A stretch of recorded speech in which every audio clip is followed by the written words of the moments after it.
विरोधकांना म्हणजे येण्याची संधीच जयंत पाटील साहेबांनी तर दिलेली नाही.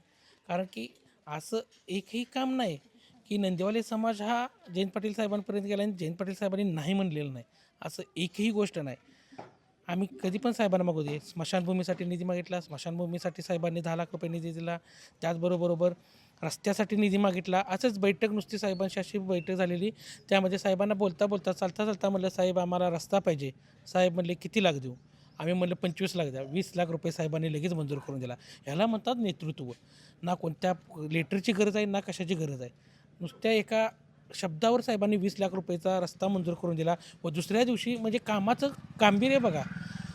म्हणजे आपण नुसता रस्ता मागितला, दुसऱ्या दिवशी PWDची माणसं येतात व रस्त्याची मोजणी करून लगेच एका महिन्यात काम चालू होतं. याला म्हणतात नेतृत्व.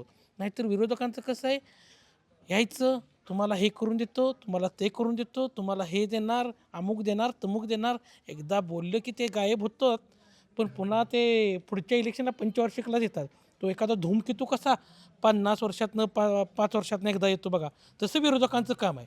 इलेक्शन आलं की नंदीवाले समाज दिसतो आणि इलेक्शन गेलं, मतदान झालं की 5 वाजल्यावर मग ते कोण नंदीवाले समाज, कुठला नंदीवाले समाज, असं विरोधकांचं काम आहे. जयंत पाटील साहेबांचं इथल्या घराघरात प्रत्येकाचं नाव जयंत पाटील साहेबांना विचारलं तरी ते सांगू शकतात. म्हणजे इतकं म्हणजे महाराष्ट्राचं नेतृत्व करणारं माणूस आहे, नेते आहेत. पण त्यांना इथल्या समाजातल्या सर्वसामान्य समाजातल्याही माणसांची नावं त्यांना लक्षात आहेत. म्हणजे जयंत पाटील साहेब इतकं असं लोकाभिमुख नेतृत्व आहे. नंदीवाले समाजाला रस्ता दिला 20 लाखाचा, त्याचबरोबर समाज मंदिर बांधून दिलेलं आहे. त्याचबरोबर त्या समाज मंदिराजवळ कॉन्क्रिटीकरण दिलेलं आहे. बरेच कामं असे आहेत की जयंत पाटील साहेबांनी केलेलं नाहीत असं नाहीत. आज घरटी माणूस आमच्या नाही म्हटले तर एक 15-16 लोक आज आमच्या साहेबांच्या संस्थेत कामाला आहेत.